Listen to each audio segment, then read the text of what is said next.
What's up, world? This is Will, coming to you live from Mikasa once again. And I just want a show of hands. Who out there considers themselves a perfectionist? I definitely consider myself a perfectionist. And there's nothing inherently wrong with that. We all just want to be great and do great things, right? But there is a dark side to perfectionism. Tell me if this sounds familiar. You get this grand idea, this big dream, this big vision. You might feel like it's your purpose in life. You know, you get excited, you start telling your friends, your girlfriend, your family, everybody. You start looking at people who have done this same thing that you feel like you want to do in life, following them on Instagram, seeing what their daily routine is, reading their keys to success. So then the tricky part happens. You actually start the task. You start whatever it is you decided to do. And you quickly realize that your skill set isn't quite where you thought it was. You're not quite as good as you thought you were. And it hits you kind of hard, and you start making excuses like, okay, shoot, I need a little more time, or I don't have enough money right now to really pursue this fully, you know what I mean? And before you know it, you've started the vicious cycle of procrastination.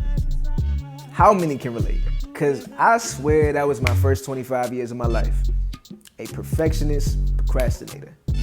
Now, fortunately, I understand that 9 times out of 10, what we call perfectionism is actually just a fear of failure.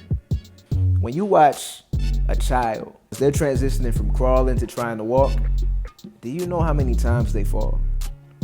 I mean, like, they literally fall, like, I think it's something crazy, like 17,000 times. They are busting their butt, but they don't give up. They don't stop. They don't say just because they fail a couple times, I don't know how to walk. But we do that as adults so much. The minute we start something and it doesn't go our way, we say, oh, I'm not good at that. Or, oh, that must not be for me. That might not be my calling. And we just give up so quick sometimes. Don't do that. There's a few keys that we can use to prevent this toxic cycle of perfectionism turning into procrastination, turning into low self-esteem because you didn't do the thing you thought you would do. So the first thing I would say, start small. Start like the kid who wants to run but can't run. He can't even walk. So what does he do? He just takes a step at a time. He understands that he's gonna fall, probably every step at first. And then as he progresses, he might get 2 steps in before he falls. Then he might get 3 steps in before you know it. Now he's walking pretty well. Now he can try to put a little pep in his step. We as dreamers and visionaries, we have to understand this for ourselves as well. Like right now, my dog is literally behind me, biting her bone, and you can probably hear it in my mic. It's making me cringe on the inside because I want to just wait until she finishes to do this video. But I'm not gonna do that. There's no such thing as perfect. It adds character, whatever.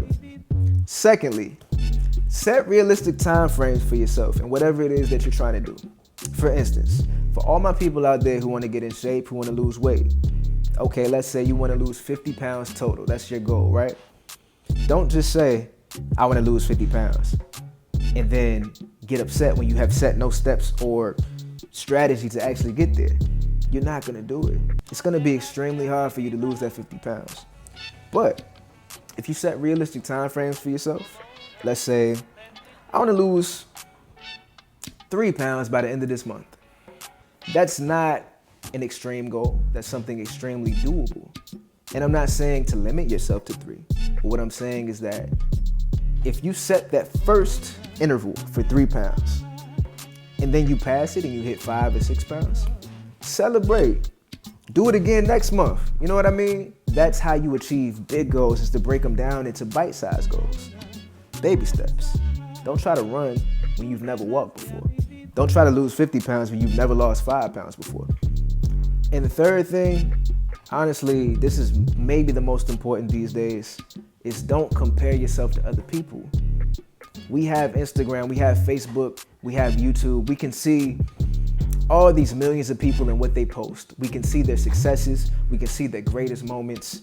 Like, you might look at me right now and think, wow, how does this video look like this? I've been trying to figure out how to make my videos look like this for 5 years. And I'm still not all the way there yet. I still have a dog chewing on her bone in the background because I don't have a studio yet. But these things, what I'm saying is these things take time. It takes time to save up the money and spend the time and the practice to get to a level where you can call yourself a specialist or a professional at anything. So give yourself that same grace. Don't expect to start anything this week and by next week be able to compare yourself to these people on YouTube or on Instagram. It doesn't work like that. The part of people's lives that we call success is literally the tip of the iceberg. All the stuff under the water that you didn't see was the 10 years of work, sweat, failures that they put in. You can't avoid it, you can't get around it. Kobe Bryant, God rest his soul. Kobe knew that his biggest strength would be the fact that nobody would outwork him. Kobe would wake up, 3 or 4 in the morning, I think he said, go to the gym, workout number 1. Come back home, eat, go back to the gym, workout number 2. Chill for a little while, go back to the gym, workout number 3. He did this every day. Game days, off days, it doesn't matter. Kobe said that he knew by working that hard, nobody else was working like that. And over the course of years, he was able to separate himself from the pack by so much because they just couldn't catch up to his work ethic. It's a muscle. The more you work, the better you get. The more you do something, the better you get. The more you do something, the better you get. It's not rocket science. Skill is learned through repetition, through practice, through time. Put up the reps. Put up the reps. So that was the word for the day. When you get to a point in whatever you're doing where you feel like you're not good enough, or you don't have enough time, or you don't have enough money, never let that stop you from pushing through.